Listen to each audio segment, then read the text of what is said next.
Hi everybody, welcome to week 3. I know that I apologize for having to just stare at my mug at this point, but I just wanted to make this short, not go into too much.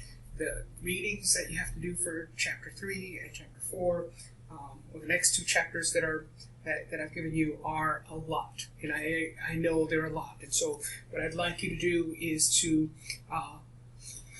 I'm going to include the discussion question, and I want you to think about, as you're reading it, how do you connect with the discussion question and try to respond as best you can with the discussion.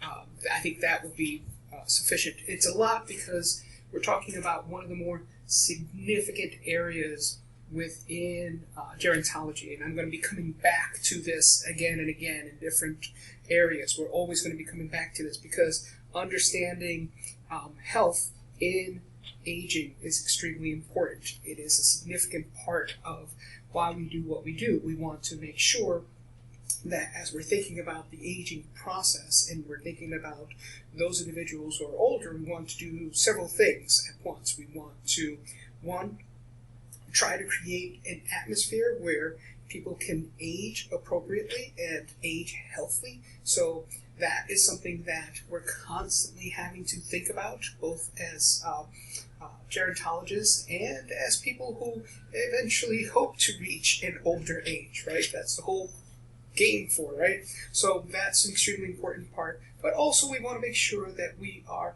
providing a good quality of life for people who are older, right? We can't just be dismissing that age group. So I want to kind of set this off this way. I'm going to also include another video talking about the milestones where I'll be getting into, again, some of these other stuff as well. So I think that's important. What I want you to jump off from is understanding two things. Now, every now and then I'm going to add an additional reading. Like I told you before, the additional reading is not intended for you to have to go in there and reading. Please consider it more as a resource, an additional resource that I'm giving you with an idea that then you can follow up on. That's the purpose of this. You're not having to read it, you're not having to do this. It's just a resource that I'm providing to give you a starting point for you to think about the subject that we're dealing with. And since we're dealing with biology and aging, I want to talk about two different things, and hopefully this will provide you with a way to frame your thoughts as you're moving forward. The first one, I think, is extremely important, is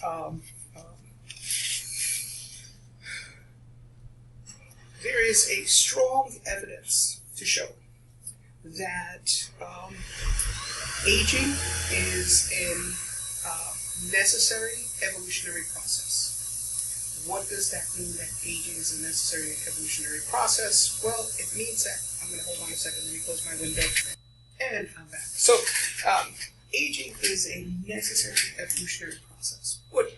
What in the world, why would aging, it isn't just aging. Aging is not just in and of itself a thing. It's aging and death. And so aging and dying are necessary for our species to survive. And it provides an evolutionary advantage.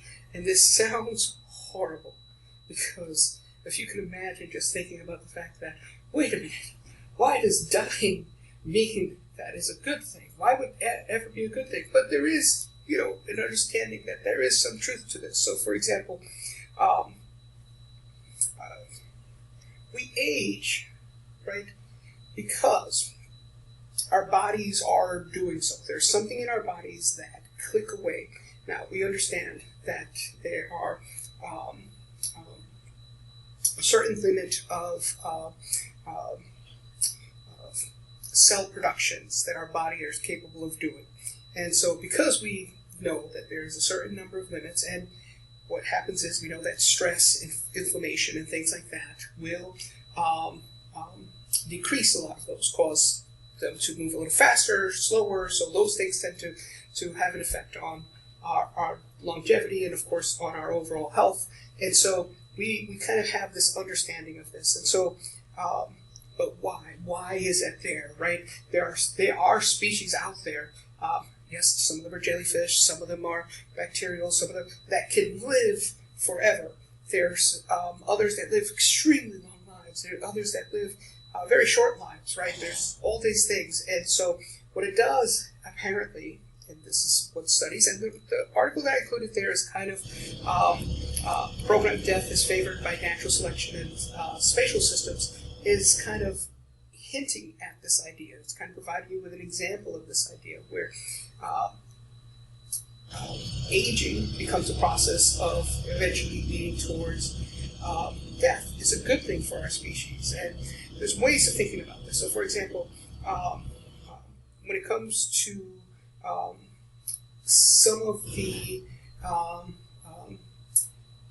differences in, for example, male life expectancy and female life expectancy, a lot of this is speculative. So I'm going to get into that with some of the questions that you guys asked, but not speculative. It's that the research is being done, and research kind of indicates some of this, but most of it is just, this is the way in which research can best be interpreted at the time.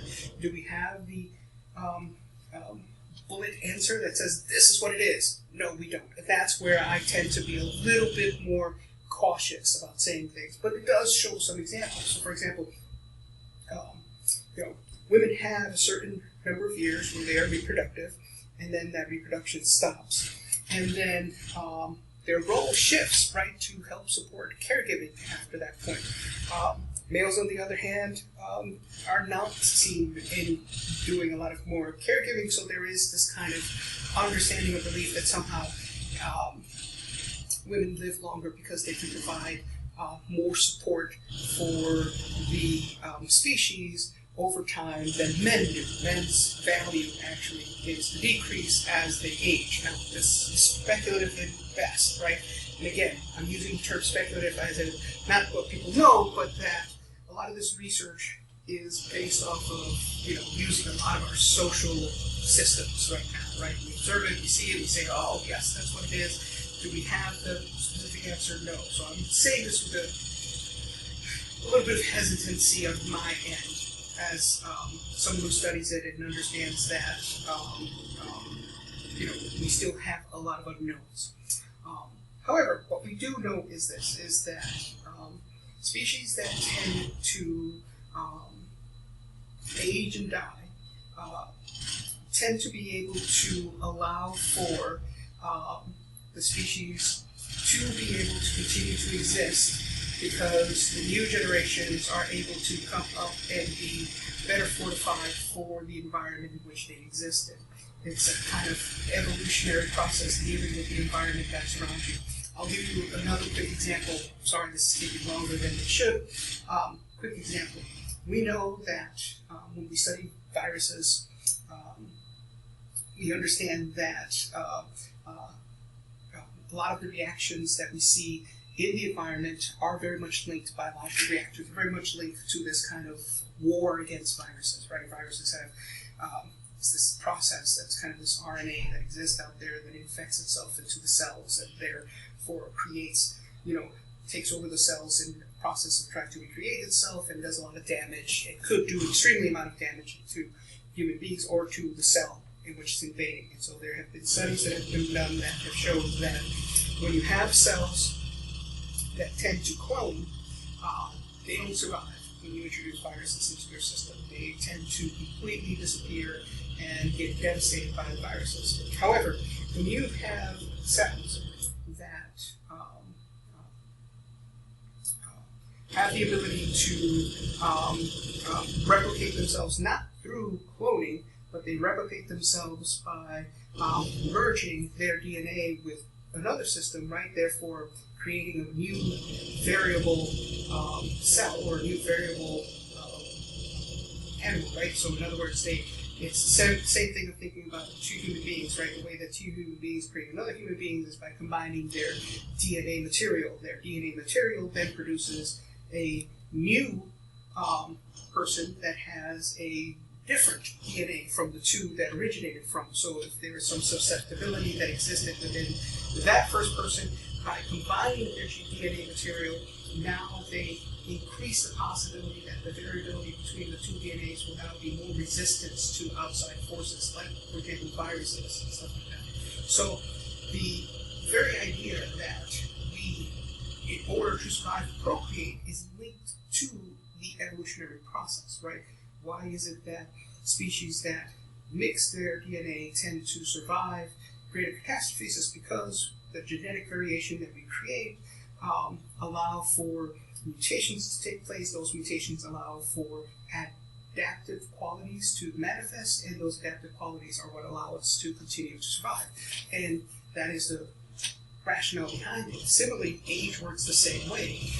Things that tend to get much older become more susceptible to viruses, to conditions in the environment, right, that are able to attack it, right?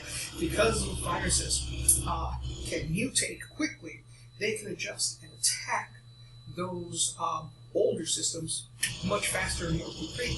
While if you continue to variate your genetic makeup, that species genetic makeup, it is much harder for those viruses and those outside materials that are going to attack it at the genetic level to be able to do so, or at a cellular level to be able to do so. And so part of this process is that we survive because we age and die so that our species can survive. And I think this is an important way of thinking about aging and death as not something that is horrible. Yes, at a personal level, I can understand the fears, the concerns, all those things, but at a species level, it's actually something that is extremely beneficial and necessary in order for the species to continue.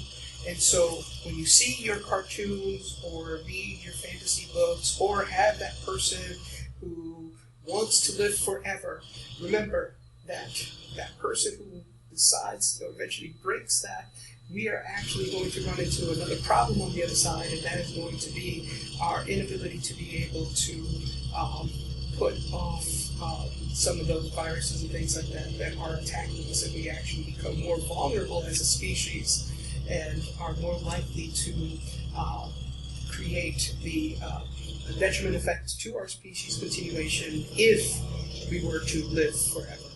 So that's something to consider and think about. It's something I want you to be working in your heads as you're doing the readings that we move forward. And I'm sorry this took as long as it did.